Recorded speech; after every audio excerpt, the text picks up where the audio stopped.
Guys, welcome back to No Permission Necessary. We are thrilled to be having a guest on the show today, a very near and dear friend of mine, Bridget Nistico. Bridget, over the last 20 years, has worked in fashion merchandising. She has a bachelor's in fashion merchandising from the Virginia Commonwealth University. She discovered her passion for fashion industry and has built a career upon that. She's an entrepreneur. She's a badass woman. She's a woman in recovery. And we are thrilled to have her with us today to share a little bit of her story. Welcome, Bridget. Thanks, guys. I'm Hey, excited to be here. Bridget. Thanks for having me. Let's get into it. Why don't you just give a little view of what you do? Well, that's a loaded question, I feel like. What I do in this moment is I am the proud new owner of an amazing store, a jewelry boutique in Old Town Alexandria that I purchased with my best friend of 20 years, now business partner, in March. But to your point, my background has been in luxury goods. I worked for a large e-commerce startup, The Real, for a very long time, and also founded a nonprofit. But in this moment, I'm a fabulous jewelry boutique owner. Which is so cute. The store looks amazing. Yeah, I can't wait to go visit.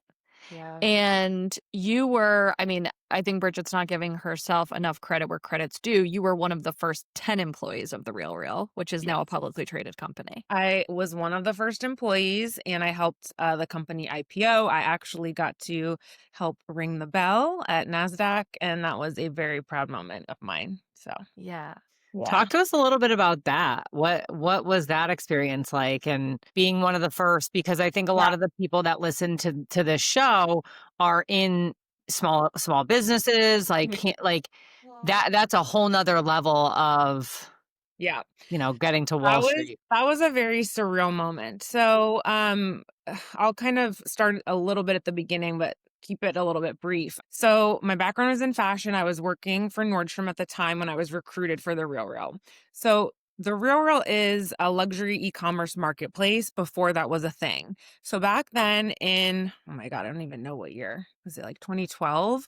There were no like tradesies, thread ups, like people were scared of consigning. They didn't trust people. There was eBay, and eBay was shady as hell then. So, but I was coming from luxury goods and Nordstrom, and I consigned and I would shop consignment. And it was something I really believed in. And so I got contacted by a recruiter for this like company that was starting. And, I was like, well, what is this? And I'm one of those people where it's like, if something sounds good to me, I'm like, let's go, like from 0 to 100. And so I was like all in.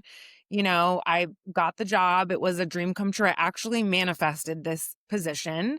I wrote it out before I got it. No lie. Like I literally I was a couple years into my recovery at that point, and I was like not happy with where I was. I wrote out with my sponsor, my support system. I was like, okay, this is what I want to do. It was when like work from home was not a thing. I was like, I want to stay in luxury goods. I want to be able to travel, have freedom of my time and schedule, and like contribute to like an amazing company. And a few weeks later, I got contacted with like my dream job. So that was surreal in itself, having that kind of come to fruition. And I was just excited. What was really cool about it is, it wasn't my business, and I was younger at that point. I was in like my mid to late 20s, but I got to, because it was so small, like my voice mattered. And so it felt like it was my business. Like Uh-huh. I really felt like it was mine, and they allowed me to feel like a big part of that process. So, I really grew myself in my career at that point. So I was like a salesperson essentially like in the DC market. And then I pitched myself to manage the Northeast region. And then I was overseeing the entire nation's training and operations and sales team. And so by the time we went public, my role was I was the director of sales ops and training for the country.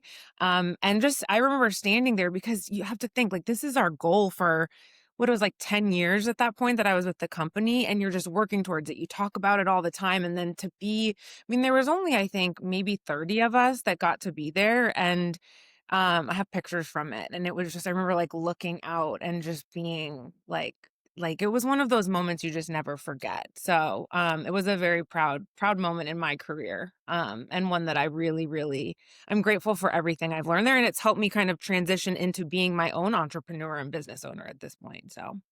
Well, that's what I was gonna say listening to you speak, like, that girl, woman, young woman that took that job, right? Manifested that job. You aren't thinking, "Oh, these skills and I'm gonna learn all this stuff to go open my business." Like, I think we hear some people talk and that's their story, but usually, I mean, for me, I can look back and see all the skills and all the things that I've learned by just kind of like saying yes to opportunities as they came. But it wasn't like for the purpose of opening a business. It wasn't for, but all of those experiences lead to, being able to say yes to that next opportunity. And we talk a lot about the younger generation, like, really understanding that, like, sometimes you have to work jobs that, like, or take risks, right? And go into positions where, like, you don't know where it's gonna lead you or what you're gonna learn. Like, can you speak to that a little bit?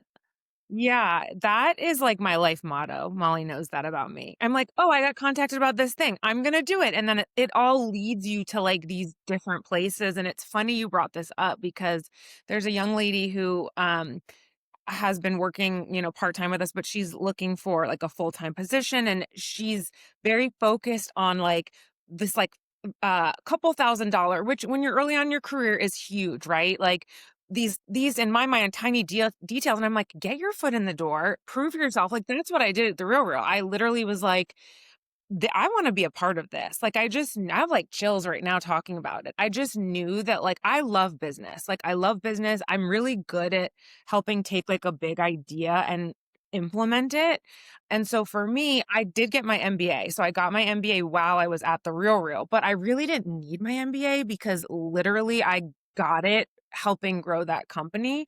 But I just really believe that, you know I'm a very faith-based person, very spiritual, so I will reference God. But I believe that like God, universe, like brings us those opportunities for a reason. And you have to really pay attention to say, like, hey, like this might not be exactly what I think it is, but I feel the pull and I'm gonna like follow like the trail. Breadcrumbs. Right? And the Yeah. breadcrumbs, yeah, you're like following the trail and it ultimately leads you.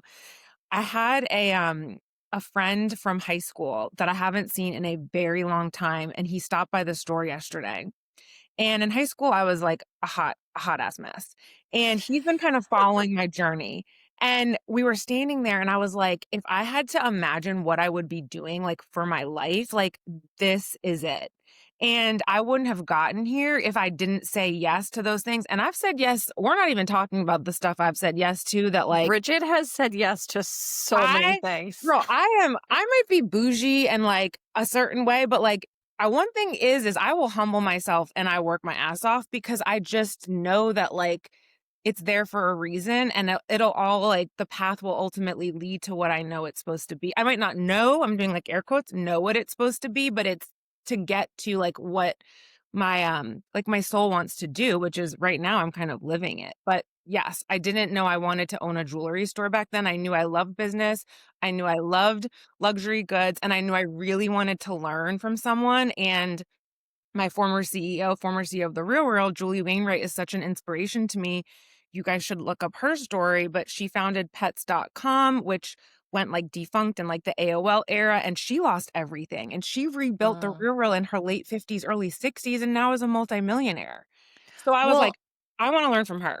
I think that's a good thing to talk about, though, Bridget, because there was a time in your life, and, I've known Bridget for a long time. And the story goes that Bridget and I met in the recovery space when we had both moved to Baltimore from different places. I had moved down from Connecticut, you had moved up from DC, and oddly enough, we both had roots in Connecticut, so we connected in that way. But talking about women entrepreneurs that have had face down moments, I mean, there was a time in your life that I knew you not that long ago. It feels like now that you sold off all the luxury goods. You're like, I am going to have like this quest of finding me, right? Mm. And who I am and where I need to be. And that was kind of in between Real and where you currently are now. And I know sometimes that feels like a blink of an eye, but to me, I feel like there was so much fact finding for you during that time. So maybe you can Yeah. share a little bit about what that looked like. Yeah, I mean, I think it was funny as I was like getting ready to get on, this Zoom, and I was like thinking about my like 17 years and what's transpired. And, I'm like, I feel like when I got sober, I was like, oh, I'm going to get sober and everything. Like my life is going to go like this. And it's not. You have like the mountaintops and the valleys. And, it's through that process that you really uncover like different layers of yourself. And to Molly's point, I mean, so, okay, let's go to my mountaintop moment of like real IPOing. Not even maybe, I think how many months later when I could leave, I couldn't leave because, you're like bound because of like, I couldn't take my stock if I left within a certain time frame, but I had started this nonprofit. That's also why I was in Baltimore when I met Molly. And I was like, I'm tired of corporate. Like I'm renouncing this identity. I want to help women on their, because I had gone through this very intense spiritual transformation outside of recovery in like a much deeper way. And I saw what corporate America was doing to women and how out of touch they were from themselves and their emotions. And because I was that person. So long story short, I was like, I'm done with this. I'm going on this quest of I don't know what. So I got certified. I was like a life soul coach. I was like kind of traveling the world, and I left Real. I was focusing on the nonprofit. But to be honest, I lost myself in a lot of ways, and I literally sold everything I had. I had the money from the Real, and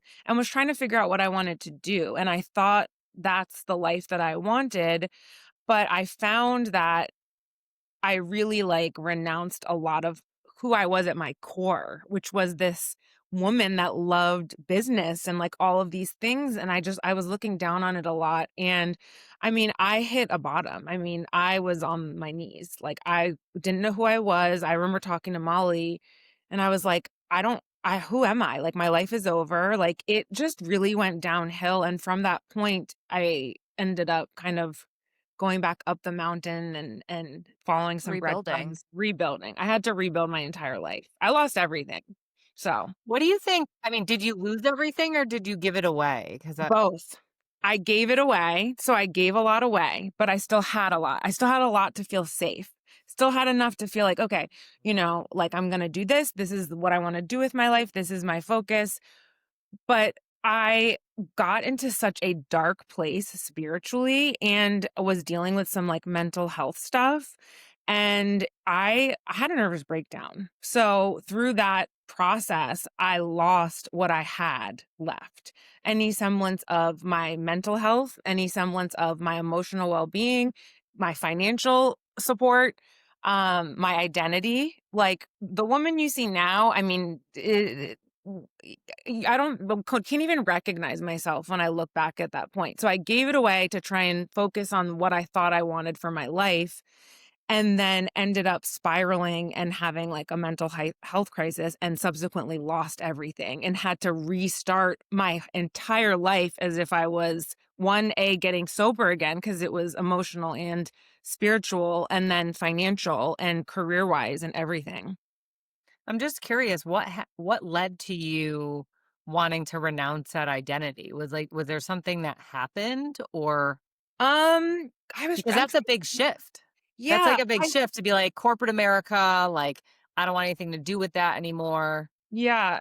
I honestly felt like at that point in my life, I felt like I don't know how to really put it into words. It's more of a feeling. I felt like that lifestyle was damaging people.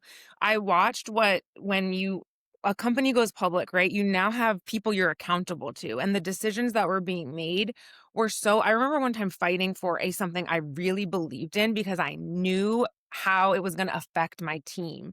And when people went against me on that and it affected so many others, I was like, my values didn't align anymore with Mm, the corporate world. And because mhm. I was so immersed in my own spiritual journey and like heavy in like wanting to help other people and finding my like soul connection and that I was just like, I can't support this. My values are not aligned with the corporate world. But the lesson I've learned after that is that there's other ways to like, I'm in business now, right? And I own my own business and I get to make my choices of how I treat my team and the values I have and, my entrepreneurial journey. And instead of renouncing it as a whole, because I'm very black and white, I'm an Aries, I'm in recovery. It's like all or nothing. I was like, I'm done with it all. And that was kind of what led me. It was a series of things that happened that I just didn't, my values didn't align anymore. We talk about that Yeah. a lot. Yeah. Yeah, I mean, I think that what was interesting for me to be bear witness to Bridget's journey was that I could see the challenges that could come from someone really coming to the peak moment in their career and then feeling like, okay, well, now what?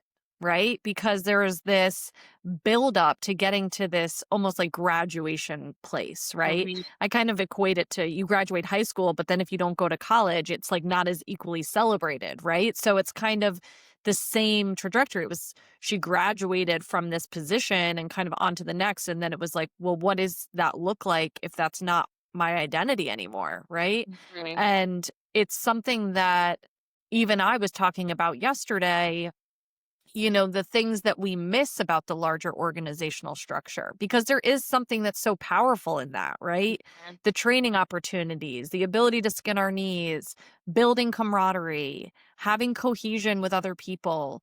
And then right now, I mean, Jill, I would say, is more of a mid-sized business at this point.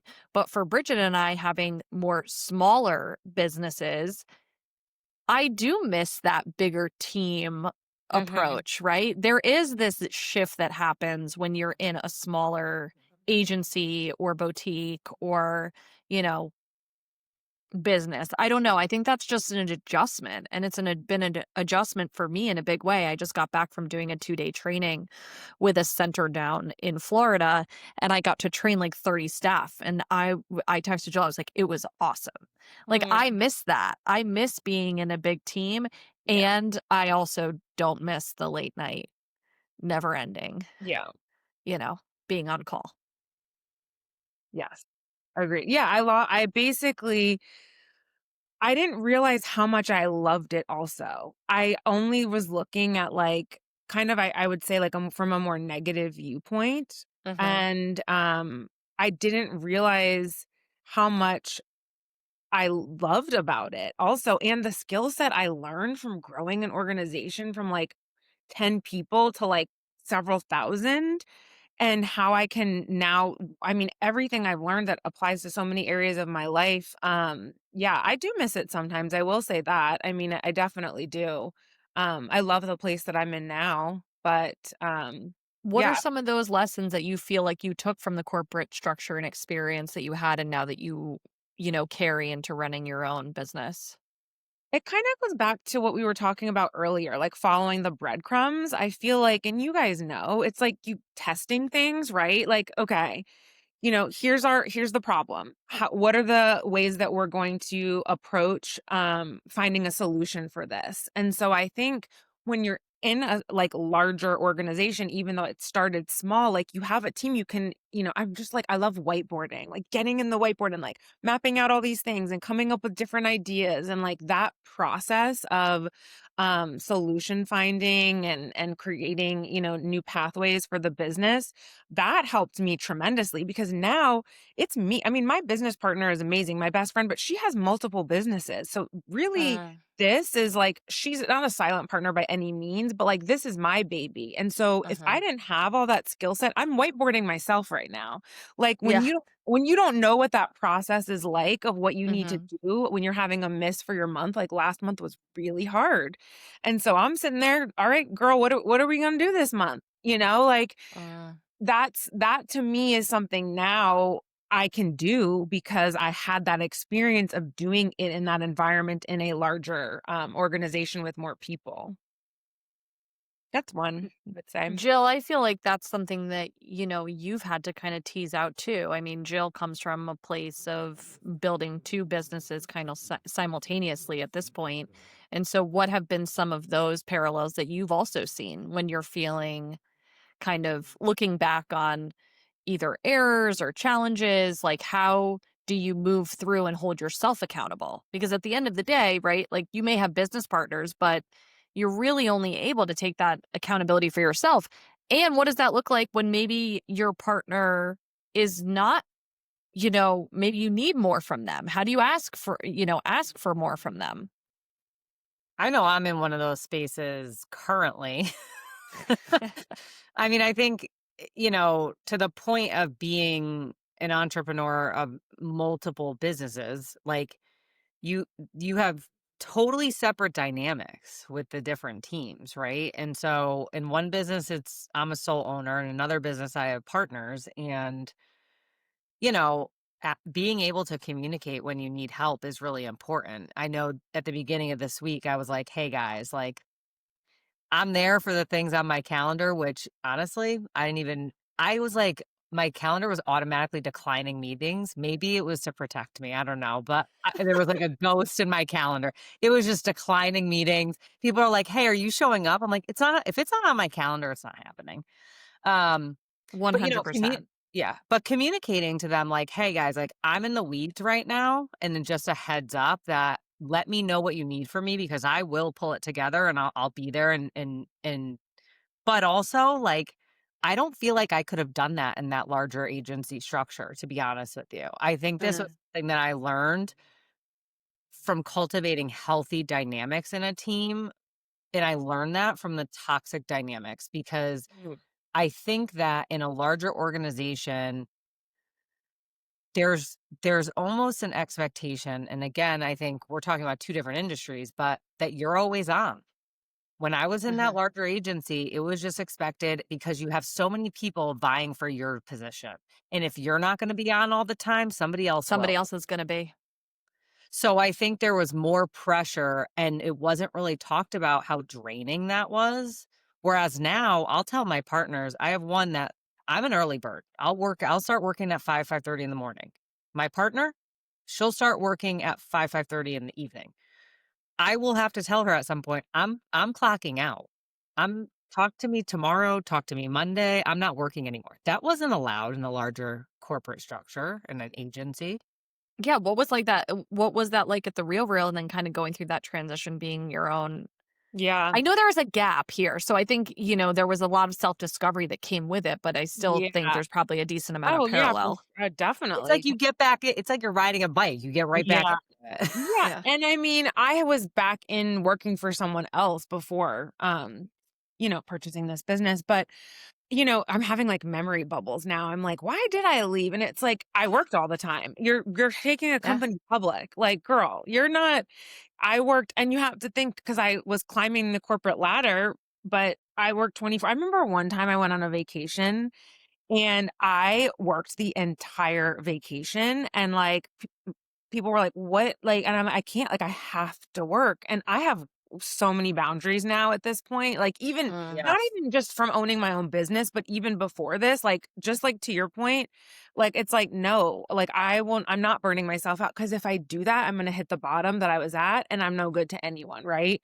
So, yeah, I think that for me being on all the time was I mean, I didn't really have the same thing where people were necessarily gonna get my job from me, but, like, it was looked down upon, like, "Where are you? Like, why aren't you answering this email? Like, I need Mhm. this thing from you." And that, to me, having someone over top of me all the time, constantly, and being in that structure, I just didn't do well with it, and that was one of the other things why I think I wanted to kind of, go into owning my own businesses is that I could set boundaries and I could manage my own time. I work all the time now, but I'm in charge of it, Right. right? I probably work the same amount that I was working, then it's just a whole different dynamic because 'cause I'm the one you know what I mean? Like, if I'm like, I don't really wanna do it," I don't have to I might need to do it, but it's like I can take a little break or something, so, Well, I think it's when I was at this training yesterday, I was talking about, everyone always thinks grass is greener, right? Maybe your boss is challenging or maybe the organization is challenging, but if you're owning your own business, I know for me, I've had different bosses along the way naturally. I'm my toughest boss. yeah. Period. I just am. I mean, I have more of a critic, I have more accountability I think for myself, and I hold myself to a pretty high standard. All that to say, I mean, you talk about boundaries, that you've created for yourself, and I'd love to hear more about those. I'd also love to know a little bit more about and I'm going a little rogue here with this question, but I would love to hear a little bit more of how do you find time for relationships? You are a single, beautiful woman. And, for me sitting here, I'm like, we talk a lot about motherhood. And I Yeah. think it would be really interesting to know more about what it is that you find that you need to make time for as far as relationships or dating Mhm. or, what life looks like in that space, especially as a business owner. So, one of the biggest lessons I got from that very challenging couple of years that I'm coming out of was when I didn't have boundaries and I didn't have a certain structure for myself of the things that I really needed to stay healthy and whole. Whether it was, seeing my therapist, exercising, just staying grounded, doing my morning meditations, all of that stuff, like, I run the risk of going back to where I was, and I was not willing to do that. So, for me, I mean, my life is extremely routine and structured. I mean, I get up at like 4 o'clock in the morning and I do my morning meditations and my prayers, and I might work for a tiny bit, but then I go work out. And then, I'm either working from home or I'm at the store. And honestly, like right now, in terms of relationships, I'm not really like actively pursuing something. Yes, I would love that. But for me, my focus was my relationship with myself, because the point that I had gotten to, like, again, mentally, spiritually, emotionally, all of those things, was like, I had to get back to me because I had lost who I was in so many ways. That was like, who am I? And now I feel like I'm just like Bridget 10.0, like a new, more grounded, like advanced version of myself. But I haven't figured that out yet because I'm, still so immersed in like, what does the business look like for me at this stage? But I do make time for friends. I make time for the Uh-huh. things that are important for me too. Is it perfect? No, but if I need to take some time off, like I will bring my part-time girl in or something to like, work at the store if I need, support. But in terms of like navigating that, I have not figured that out successfully yet. So I'll circle back on what that looks like. But it's hard to find you time, but there are things I will not sacrifice. Right. And that's my prayer and meditation and my working out and my morning time. Because if I And I don't think do that's it, a huge shift for yeah. you. Oh I yeah. mean, huge, right? And we talk about, Jill and I talk about this a lot, is that we do this like morning inventory gratitude. Granted, this week was real spotty for me. Okay. I'm just going to put it out there Hey, because I see Jill giving me You the said side it. eye. You said it. But, and when I don't do it, I do feel off. For some reason, it's when I travel. It's like I I have all the time because my kids aren't there. And I'm like, I'm just not going to do this today. I It's don't like know. the It's, rebellious part of you. You're like, no one's gonna make me do this, and I'm on my own schedule now. yeah, exactly. It's so interesting. But you're also out of your like, part of your routine is like getting up with the kids, and I'm sure like, going down Yeah, to your gym and all of that stuff. You're not in that same environment. And so for me, it's sure. like I make my coffee, I sit in my same spot. It's that I think is kind of affected. When I travel, my stuff kind of goes out the door too, but I try and maintain it as much as I can. We're not perfect, right? We're So, not perfect. no. What do you think have been the biggest challenges and rewards settling into the new business? I mean, you bought it from someone else. Mhm. Have there been challenges? Have there been wins? Has the community been open arm to you? What does that look like? Okay, I'll start with the wins. So, the wins are that for me personally, again, it's like every day I wake up and I'm like, I cannot believe that I get to go do this every day. Like Mm, I literally am, the win is that gratifying moment in my soul that's like, this just feels so right, and it's such an amazing place to be, especially coming from a place again that I was not like that. It's very special. So that is one of like my biggest wins. Another win is getting to like, even though it was an established business, the reason why the previous owner sold is, she had the business for 12 years. She had done an amazing job with it, built an amazing client base, beautifully curated. But the place that one, she wanted to take it to, and two, her skill set, and this is her words, was it was like plateaued, right? So it's my turn to take it from like, the infancy, like toddler stage into this next chapter. And so for me, getting to come in and I redid the whole space, and that for me, and getting to put my own spin on things and creating a new brand and all of that stuff, has been very well received by clients, by just people in the community. I have been, welcomed in. People have been really kind. It's in Old Town, Alexandria, which is a really cute little small town right outside of DC. And so it has a lot of small business owners there, and we all kind of connect. There's some girls down the street that I'll just go say hi to. They have a little clothing store, get my coffee. So I love, like, that has been amazing, right? The challenges are I bought a business from a woman whose identity was this business. She Mm. was the brand. She was, even though it wasn't her name, her the whole business was her. And that, she's amazing. She built these relationships and stuff, but having that shift of like, it's now me and stuff, I think, no one said anything directly, but I'm sure it's uncomfortable for some people too, to like, who's this girl? And she's taking over because they identify her with that. And even for me, like, it's been challenging to have some separation of like, okay, I'm turning this into a brand now that's not built around Bridget. Yes, I'm the owner. I want to show my face, but it's more of a brand because to me, that's the best way that I can grow this, to not be the identity of it. And that has been challenging, right? And I think challenging for her too. That was her identity that she's now leaving. So I think that, and then, you inherit a team, and there's great things and beautiful things and challenging things there too, and navigating that as well. But overall, I feel pretty good. Inheriting a team is so hard. I'm gonna just say it. That's a I lot. am j I am just gonna say my own experience because I said this a couple days ago. I inherited a team when I first started working for my for and with my husband and his business partner, and, the whole team quit in 6 months. I think Everyone. that's the hardest part is Yeah, because it's really hard. because they identified Yes. with their old boss, right? So it is separating business, employment, and friendship. So my ears perked up a little bit when you were saying, and I did know this, that you got into business with your friend, your close friend. And so I am intrigued to kind of find how that works because again, there is this enmeshment that tends to happen in business.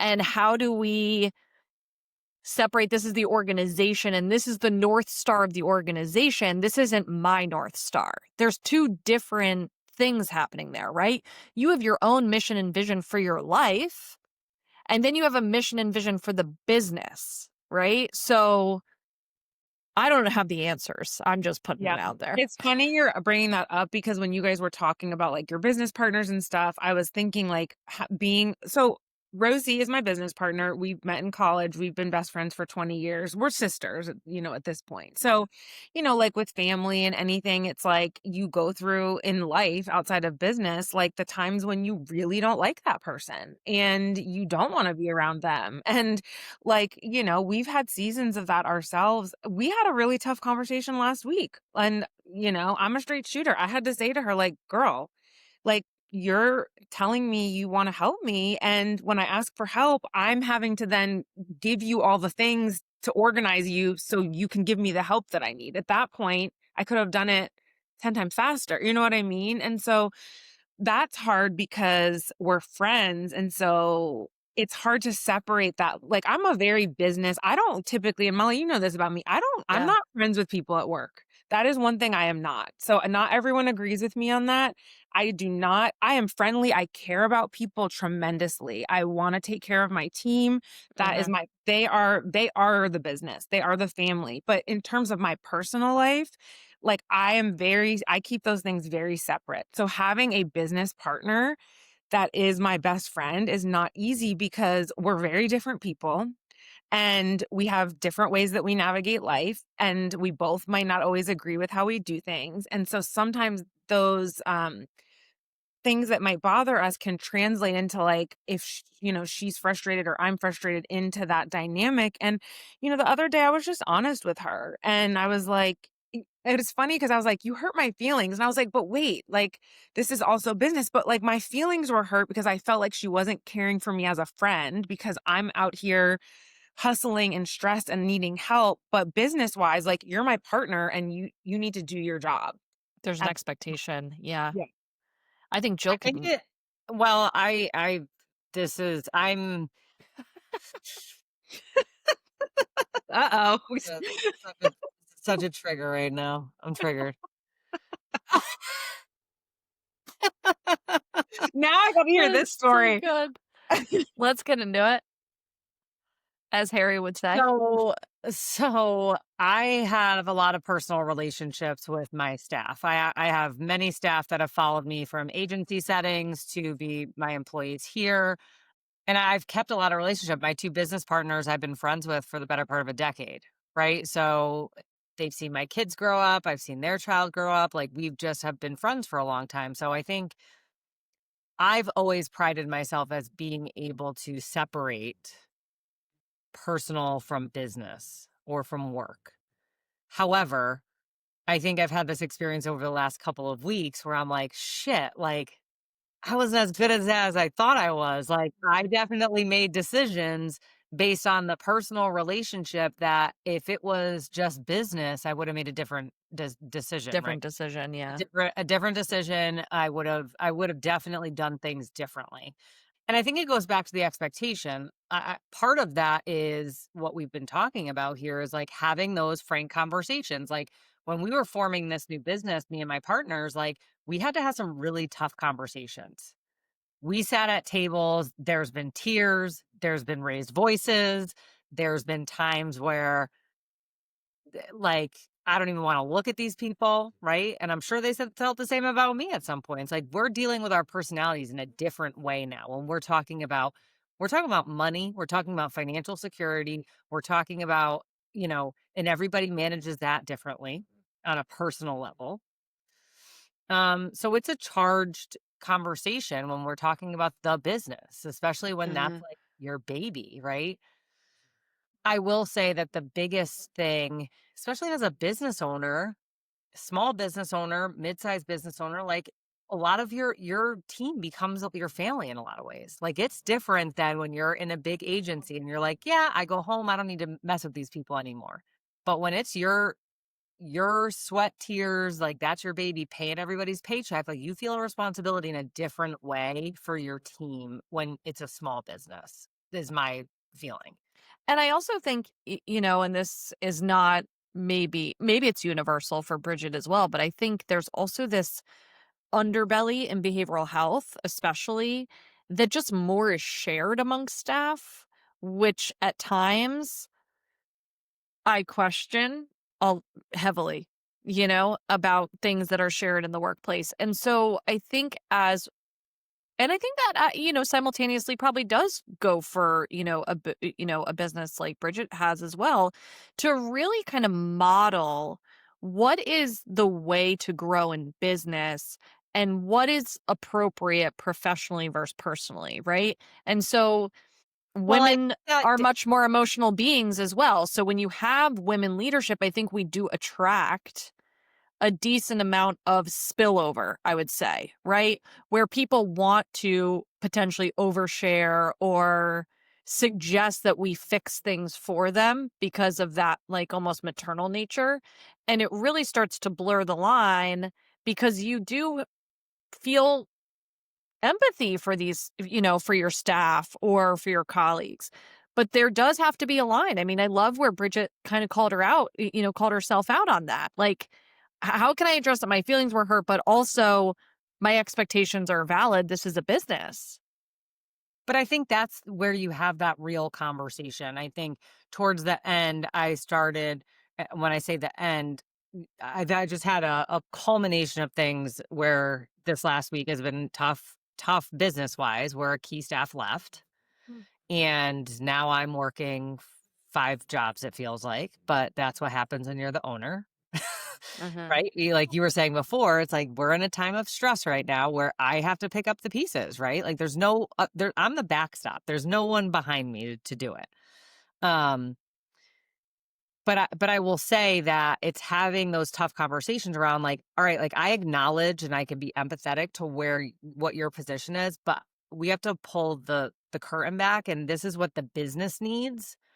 And I think this goes back to having mentors and having people that you're bouncing this off of. I know Molly was really instrumental in this, but also other people where it's like, oh no, like that's not unreasonable. Actually, that is what's best for the business. That's what's best.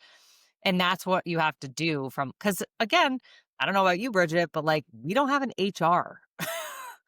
We are the HR, right?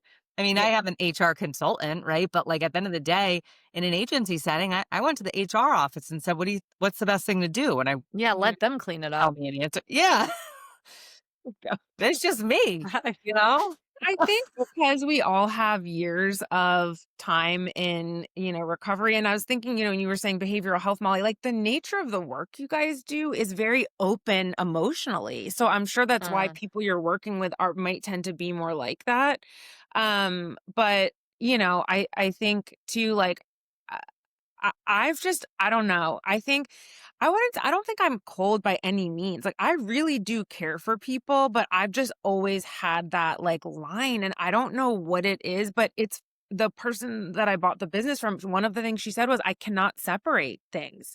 I'm affecting the business because I'm too ingrained in these personal relationships and I'm not able to manage people effectively. And for me, at the end of the day, I really try and balance people's emotions and their needs and what they need support with, of course. Like the people first. I left an organization because I watched a decision I knew was going to impact so many people's lives. And what's funny is when I left, it's kind of gratifying. It was like, oh, whatever happened with that thing? And it was like, it blew up in our faces. And I was like, okay. But so Noted. having, yeah, noted, right? Having that, but then also, what's the best for the business? Because ultimately, if we're not making the best decisions for our business, the people we care about are not going to have financial security Paycheck. Yeah. paychecks. So you have to, and I had to meet with my team recently and explain to them certain things that have happened because again, I bought this business, right? This was an investment. I'm investing in it to grow it. So there's the things that I can't do that the old owner could, right? Because I'm rebuilding and to scale.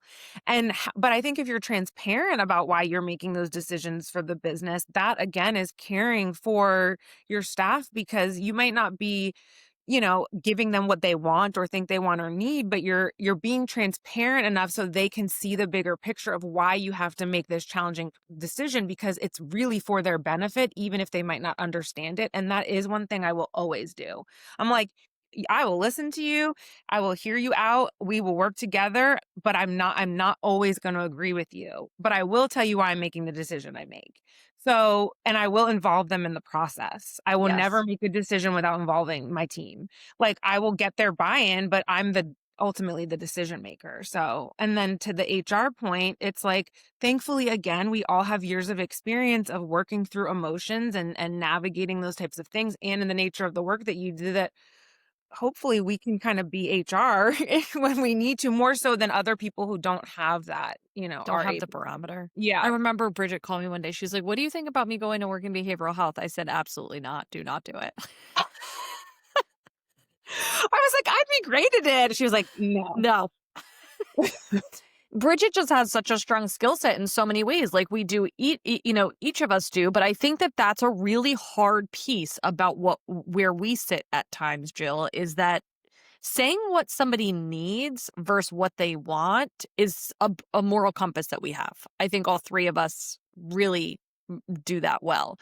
Where I think the rub is that staff that work in behavioral health have a hard time telling the client that. So therefore, it's even harder to receive it from a boss, right? And this was a lot of what came up this week at this training that, being able to tell the clients what they need because it's going to hopefully satisfy a longer trajectory for their life, right?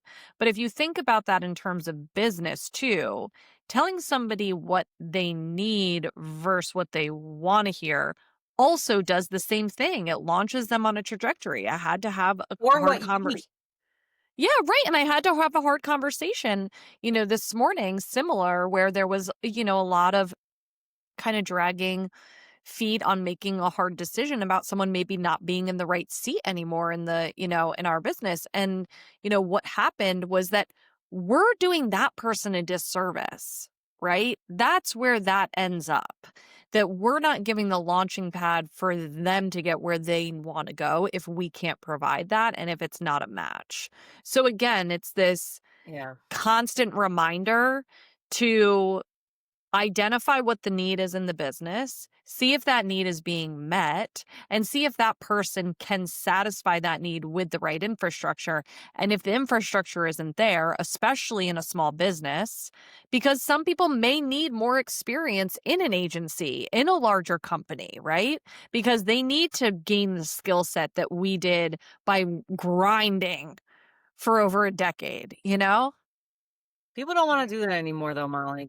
I know. I know. They Well, have they might. boundaries. These youngins are coming in with some real firm boundaries. Is it boundaries or is it like entitlement also? Sorry, whatever you're Okay. Entitlement. called. That's I a whole think it's- other episode, I feel like. But It's I a also whole other think they're episode. comfortable staying broke. I don't know. Yeah. Okay, that it's a broke victim mindset for sure. But I think it's part of it is, well, I shouldn't have to. They're learning this in college, even though some of these college professors are telling these students like, don't accept, less than X amount of money when you get out there. Don't work overtime or past these hours. Like, be boundaried. It's like that's nice, but we all entered this field and we all had to there was a hustle there. Like, it's nice to have your little 9 to 5, but if you're new into the field, especially in behavioral health or even in your field, Bridget, like Anywhere. I you're feel going to like get the anywhere. worst hours. You're You doing the need to worst be hours. hustling, y'all. Like, you need to be learning. You need to be working overtime because you don't know anything, and the people you're working with are going to teach you. Like, it really is to their And be in a benefit. building with people, right? Like be in Yes. community. Like I think the working from home, yeah, first of all, that is lonely and isolating. Like I feel like That I learn hunger so isn't much there. when I'm in community, right? There's a lot of Yeah. parts of like my job now being more so remote that I miss that that whiteboard or that, small breakout session or the ability to problem solve with a coworker in real time, right? Like that is Mhm.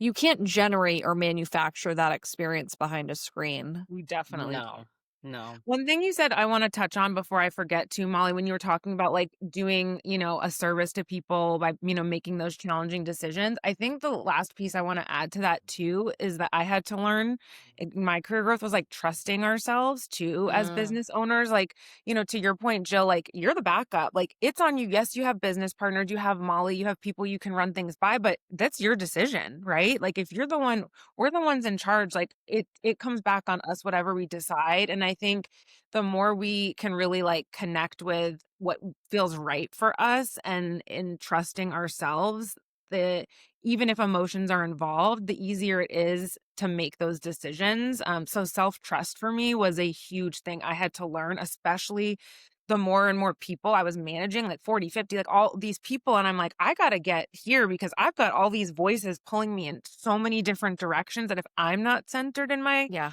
my truth, it's, so that was just one last thing to that point I wanted to add on. And when you don't trust your gut, I mean, how many times I've sat Oh, in and been like, I have to fill this seat, right? I am short staffed and and I look at it and I'm like, well, there's all these cons, but there's these pros, and I'm just going to sacrifice a little bit of the need of the agency because of the lack of talent pool or lack of Or it's just candidates. inconvenient. It's like, if I do this now, I got to do X. I got to be where I am now. And Quick right. to hire, hard to fire. but at the end of the day, I think that we have to, you know what? Also feel like I had to rebuild trust in some ways to some of my team members and make an apology about, like, you know what? These were things pointed out along the way that I made a decision on, and my decision was wrong. Mm, that's Sometimes so humbling. True. we make wrong decisions too. And when we make those decisions, like, I think that's a big leadership moment of, are we going to be humble enough to say to our team, like, you know what? I fucked this up and it should have went differently. And I should have trusted you. I should have listened to you, XYZ. Um, and we could have avoided being in this position right now. So that's a big piece of it too. Agreed. So, we don't have a ton of time left. I feel like we definitely could do a whole part 2 on this, but why don't you tell us a little bit about what you would say is next for you and your business? How do you hope that, your story inspires other women, inspires growth, inspires leadership? What do you envision as, you know, the next part of the journey? Yeah, that's a good question. For so long, I was never content with anything that I had in my life. I mean, anything I wanted to do, y'all, I did that. I did it. I got it. I achieved it. Like I just did. And it was like overconsumption of achievement.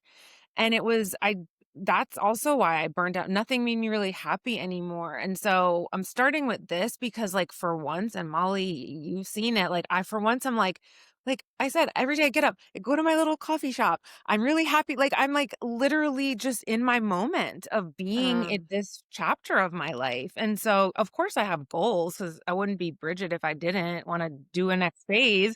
But like I'm really proud of myself for savoring being in this space. And if I didn't hit a bottom and go through what I went through, I would not be savoring this. I'd be like, oh, bought a business. What are we going to do next? Okay, I'm going to go franchise and da-da-da. Like I just would be spinning. And so an accomplishment for me is being grounded in this, like this moment I'm in and being really proud of myself that I got here and that I can enjoy it. And that I'm not rushing on to the next thing. And with that, with buying the business, I love to scale. I love to help things grow. Like it really fulfills me. So, with She's Unique, I want to make us like a really recognized brand nationwide. I'll say worldwide. Why not? You know what I mean? I'm never going to limit myself. The brand is so special. She'sunique.com, y'all. So I'm going to plug myself. The brand is so special that like it's not easy to find everything we have, it all in one place everywhere. And I want to expose that to more people. So I will say business wise, it's really growing it, maybe opening up locations in other cities.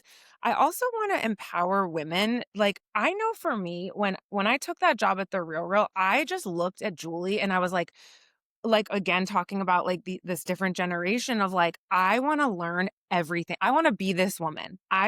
She just got millions of dollars of funding after she bankrupted a company and is rebuilding herself. Like I can learn from her, and I would love to be that for other women and help them really achieve the things that they want to in their lives. So that for me is a huge part of my mission, supporting women. That's why I founded Pivot, really supporting women in their journey to, fulfilling their dreams. So I would say Pivot was my first entrepreneurial baby, and I'll just try and summarize it. But I was really immersed in supporting women in recovery at that point, and I started volunteering at a home for women coming out of the correctional system, and realized what little resources there were, and I was like, I just felt like I needed to do something about it. And I prayed again, about it. And again, it was a God moment. Everything just started opening up as I prayed for this dream of God, how do you want to use me to fulfill like supporting women on this journey?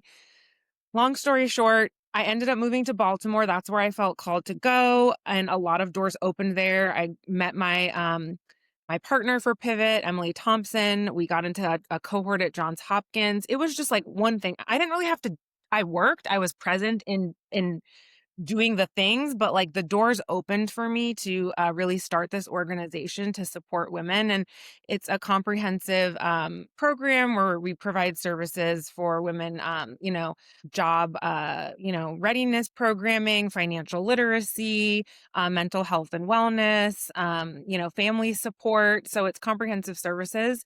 And, I since am not as involved. We really turned the organization over to the community there as it should be, the people that live and are part of that community. And it's thriving. They've gotten Oh, it multiple still grants. exists. Oh, girl, more than exists. They've gotten Bigger millions. than ever. funding. Yep, they have an office, a location in downtown Baltimore, Wow. tons of graduates. So that is something I'm really proud of. And that was something I built myself. And while it's not a business, it is a business. Nonprofits are essentially run like a business. It's profit for purpose. So that was my first baby. Amazing. That's awesome. So we do a permission slip on every episode, and if you haven't listened to our episodes in full yet, surprise. And I didn't give you any heads up. Oh. So the permission to our listeners. So anything that you hope that they take away from this episode, and then a little bit about where to find you. I think for me, I don't know why this is coming to me, but just trusting ourselves is coming to me again. I think allowing yourself, there's so many aside people, like the world in general is throwing, so many things at us. And so I would say, taking from this, we all just shared how we navigate as, female entrepreneurs, people in business, people in life. And I feel like a lot of the three of us are very in touch with who we are as women and trust our internal guide. And I would say, trust your gut. Like, really, the times, to Molly's point earlier, the times, give yourself permission and don't think who's gonna, what's someone gonna say if I make this decision? What's someone gonna think about me? Like, honor yourself and really be true and authentic to yourself and trust that. So I love that. powerful. Yeah. And then to find us, we are called She's Unique. We are in Old Town Alexandria. We're She's Unique Jewelry on Instagram, and then she'sunique.com if you want to shop and find some beautiful jewelry pieces. Yes. And I we love got to go down, Jill, to visit. Yes. So thank you all for tuning in to this episode. It's been real. If you would like to find out more about Bridget and her company, we will have all of the information in the show notes as well. And share with your friends, share with other women, entrepreneurs, leaders, men. Come one, come all, and we'll see you next time. Thanks for tuning in. Peace out.